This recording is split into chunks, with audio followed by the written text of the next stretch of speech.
Hola, ¿qué tal? Muy buenas. En este pequeño vídeo te voy a explicar cómo crear un scroll horizontal en Figma. Me alejo un poco, cambio de escena y voy a arrastrar al canvas una instancia de este componente chip. Voy a duplicarlo 4 veces para obtener 5 chips. Genero un auto layout. De nombre le pondré list. Los elementos van a estar separados en 16 píxeles. Añadiré un padding left y un padding right también de 16 píxeles. Ya te voy a explicar por qué.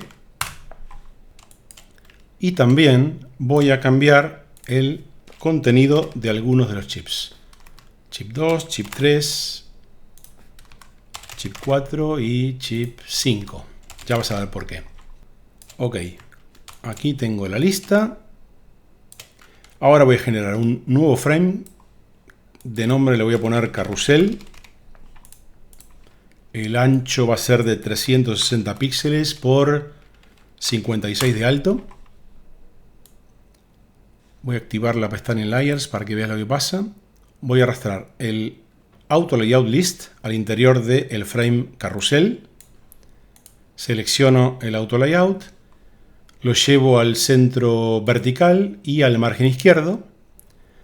Y sin dejar la selección del mismo, corrijo las constraints. No, lo voy a dejar así. Izquierdo y en el centro vertical. ¿Para qué? Para que si yo cambio el tamaño del frame carrusel, la lista de chips siempre se mantenga en el mismo sitio. Para terminar de montar el frame carrusel, lo que voy a hacer es, con el frame seleccionado, me voy a la pestaña Prototype y desde este módulo le digo a Figma que el contenido del frame carrusel, en este caso, tenga un scroll horizontal.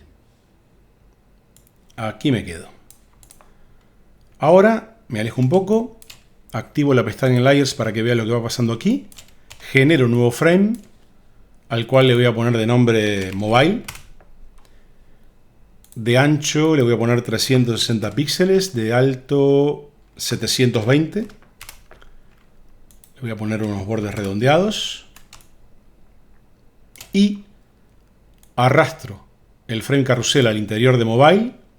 Corrijo la alineación, lo llevo a la izquierda y desde el margin top voy a poner un espacio de 96 píxeles. Voy a corregir las constraints del frame carrusel. En horizontal le pondré scale y en vertical top. Ahora voy a seleccionar el frame mobile y voy a lanzar un prototipo en la ventana preview. Hace un momento al auto layout list le puse un padding left de 16 píxeles y lo mismo hice con el padding right. Este padding sirve para que cuando yo haga scroll siempre se mantenga un margen de 16 píxeles con respecto al margin left y al margin right. Además, al frame carrusel yo le puse constraint scale en horizontal. ¿Esto para qué lo hice? Si yo cojo el frame mobile y lo llevo, por ejemplo, a 320 píxeles y ejecuto el prototipo, el carrusel va a funcionar perfectamente. ¿Por qué?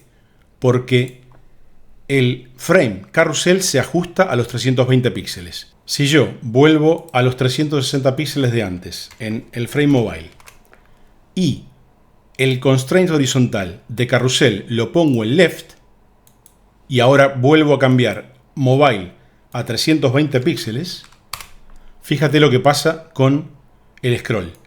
Va a funcionar, pero en realidad no funciona correctamente. ¿Por qué? Activo la vista de trazos y ves que el contenedor carrusel en realidad no tiene 320 píxeles, con lo cual el scroll está funcionando bien, se mantienen los 16 píxeles de padding a la derecha, pero aquí no se están viendo. ¿Por qué? Porque el frame carrusel es un poco más grande de su contenedor. Si yo lo achico, ahora sí funciona bien. Pero lo suyo es que en este caso la constraint horizontal del frame carrusel sea en scale, para que si yo el mobile lo llevo a 360 píxeles, se ajuste a su ancho y el scroll siga funcionando correctamente. Pues nada más, aquí lo tenemos. Cierro la ventana de preview borro este frame mobile y te dejo todo en el archivo que vas a encontrar en juanpaul.com con una explicación muy detallada paso a paso de todo lo que hemos hecho en este tutorial. Nos vemos en el siguiente vídeo. Muchas gracias.